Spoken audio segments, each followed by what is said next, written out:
guys, welcome to another review. In today's review, we're going to talk about this knife. It's called the Mora Eldris. So, this knife, what do I think about it? It's a unique knife. It's a knife that I did not like, purely for cosmetic reasons. I'm a big fan of the Mora, all the Mora knives. They're probably my favorite knives. Contrary to many people, I don't care that they only cost 20 bucks, 30 bucks, sometimes less than $20. They work. You know, some people say it's not full tang and it's not this. For what they're designed to do, they're perfect. This knife, I wasn't going to buy, and I wanted to hate it. Mainly because of cosmetics. It just doesn't look right to me. When I think Mora knife, I think of like a 4 to 4.5 inch blade, a larger handle, and not this like periwinkle blue color or purple. I don't know. So just last week I was down in Texas and at my brother's house. We were talking about this knife, and I said, you know, I don't really like it. I think it's really dumb, and I'm watching a lot of these reviews, and people are saying, oh my god, this knife's awesome. And then he kind of pranked me a little bit, and he bought it, and he had it sent to my house up here. So when I got home, it was in the mail, or it was at my house. I opened it, you know, and I was playing with it, and I was like, yeah, not a fan. But I wanted to give it its fair trial, you could say, or fair test. So I wanted to test a couple things. First, getting specs out of the way, it has like a 2-inch blade. It's probably like 5.5 inches overall. Comes in the sheath. It has a lanyard hole, so you could hang it as a neck knife. The sheath, standard sheath. I'm going to mold up a Kydex sheath, and I might shoot a kind of an update video showing you that. It's going to be a really easy, really small, compact Kydex sheath to make. It'll be super easy, and I'll probably make it like a neck knife variety. I've only had it a couple days, but I've probably used it 10 hours. 10 hours of mostly constant work. And I wanted to test a couple things. First, the handle is smaller than a standard Mora. So I wanted to test it both without gloves and with gloves. I wanted to test how comfortable it was. If it gave me, some people call them hot spots, but just sore hands. So to test the knife, I thought it was only fitting. Well, these are made in Mora, Sweden. I wanted to carve up a kuska, which is it's a Finnish, kind of the whole Nordic area. It's a drinking vessel, kind of a cup bowl type thing. And they tend to have kind of a handle so you can hook it on stuff. You can carve these like out in the woods, and then you can hang this on a backpack strap or your belt and stuff like that. And it's not totally done, and it's not like totally perfect. It's I don't know. It's not the best. And I didn't just use the knife. I used like a saw to cut some material out and stuff like that. But in the test, I wanted to test a couple things. One being the edge out of box, or how sharp it was out of box. And I'll be honest, when I took it out of the box, it wasn't as sharp as I thought it would be. All other Mora knives I bought come just insanely sharp out of box. This one, I mean, it was all right, but it wasn't as sharp as what I'm used to with Mora knives. But again, they're easy to sharpen. That's not that big of a deal. The steel, it says stainless, and it's like Sandvik. I'll annotate it on the screen. It's some type of stainless steel. I'm not that picky. That's what they decided to use. And I'm fine with that, because some people do like the high carbon. One thing I found out though, especially with the high carbon that Mora, they use in Mora knives, it rusts super easy. And you know, some people will patina it or say, oh, take care of your... Mora knives are like working knives. Well, especially over, you know, Sweden and Finland and stuff like that, they're working knives, so contractors are using them, and you know, loggers and foresters and just people out in the elements and stuff like that. And what a lot of people don't realize, you know, I'm a big fan of carbon steels, but you know, the 1095s, 1075s, 1080s, and they're easy to sharpen, and all the other benefits of high carbon steel. But the problem you run into is you need to be very particular about the blade maintenance.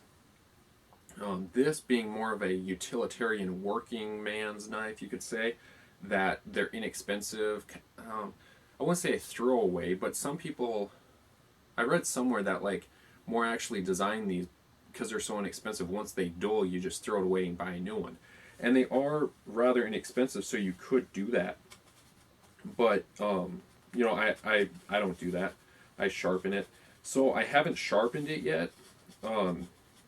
It's kind of a, I would say maybe a low grade stainless steel, so it'll probably be easy to sharpen. But the other thing with this test is I wanted to test the edge holding capabilities. And I wouldn't say it's a bad steel. I wouldn't say it lost its entire edge. But like I said, I probably put it through 12 hours or something of testing. And I can tell you the blade, it's not sharp anymore. So again, many of you probably know, but this is a Scandinavian grind. It kind of has this dual bevel type thing. It's kind of cool. But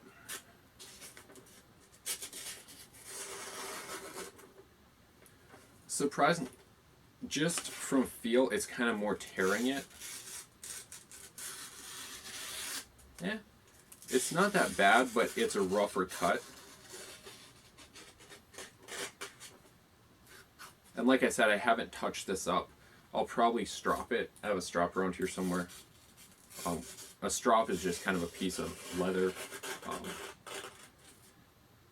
It's not as bad as I thought. I thought it wouldn't even be able to tear or cut through the paper. But like I said, this is after hours and hours of use. Probably more use, going to ruffle some feathers, but probably more use than many people will use a knife for. But I can tell digging into wood, it is starting to, you could say, slow down. One thing I want to talk about is the blade length. And people will be like, oh, 2 inch, you know, that's super short. It's on the shorter side that I would like for certain applications, certainly. I prefer kind of a 4 to 6 inch blade. But what I used it for, which is what I'm doing right now, carving, this is perfect. It was just deep enough to get inside to carve the middle out. There's nothing inherently wrong with it except my own personal bias.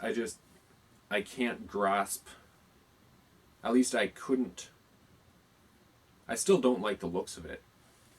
And, you know, this review, I want to be honest. I'm not going to like sugarcoat it and say this is the best knife ever. The main reason I don't like this knife is mostly for the proportions and the looks of it, the cosmetic features. But when it comes to performance, this thing, for an EDC knife, it wouldn't be that bad. Opening packages, opening letters, cutting cardboard, what many people would use like a folding knife for, this would be perfect. And the benefit of this over a folding knife, again, in my opinion, and from maybe 12 hours or so of using it, the benefit of this over a folding knife, you know, some people would say, well, it's stronger because it's fixed blade. Yeah, that's kind of irrelevant. You know, many folding knives today their locks are really strong, and folding knives are more convenient than fixed blade knives. But getting that out of the way, what I would say the main benefit of this over a folding knife would be the how comfortable the handle is and how comfortable it is to use for long amounts of time. Now that's not a prerequisite, or that's not a need for me for an EDC knife. Because an EDC knife, a lot of people think that they'll be using it for hours on end, kind of like what I use this knife for. But in reality, an EDC knife is a letter opener. An EDC knife is to open packages. It's used for 10 seconds, 15 seconds. It's not used for constant use. So when it comes to EDC, handle comfortability, at least to me, or how not ergonomic, but how it feels in the hand, isn't that critical. I'd rather it be easy to carry and have, good blade steel, good design, high strength, and stuff like that. But this is kind of more of a specialty knife. To me, at least what I'm going to use it for, is a carving blade, and it's near perfect for that. I think for $20, it's worth it for certain applications. Am I going to claim this to be some type of survival knife? No. I'm not going to do that. A lot of people are concerned, well, is it good for survival? Any knife will increase your comfort or convenience in a survival situation. But would I pick this or like my SE6, or would I pick this or a K-bar, or would I pick this or some type of more robust knife? I pick the more robust knife, the bigger knife, the more capable knife. Would I pick this, or would I pick a Mora Bushcraft or a Mora Super 2000? I would pick the full-size Mora. It does everything this knife does while being a little more capable. Now you might say, well, what's the point of this? Well, it goes back to what I was saying. For stuff like this, for getting in, you can do it with a full-size Mora.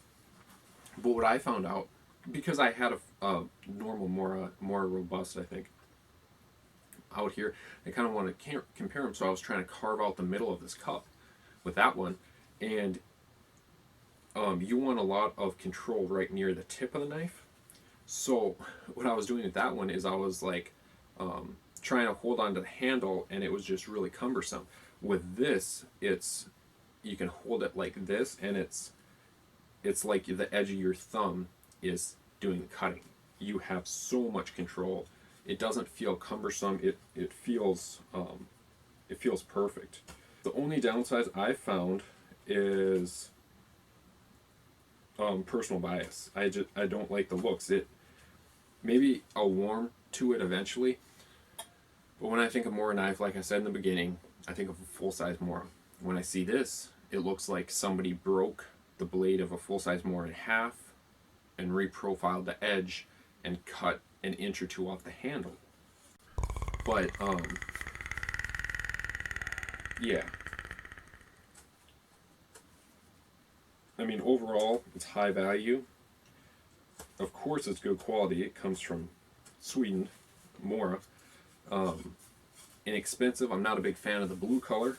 There might be other colors available. Like I said, I didn't buy this knife. I think a red and black, that would have looked really cool.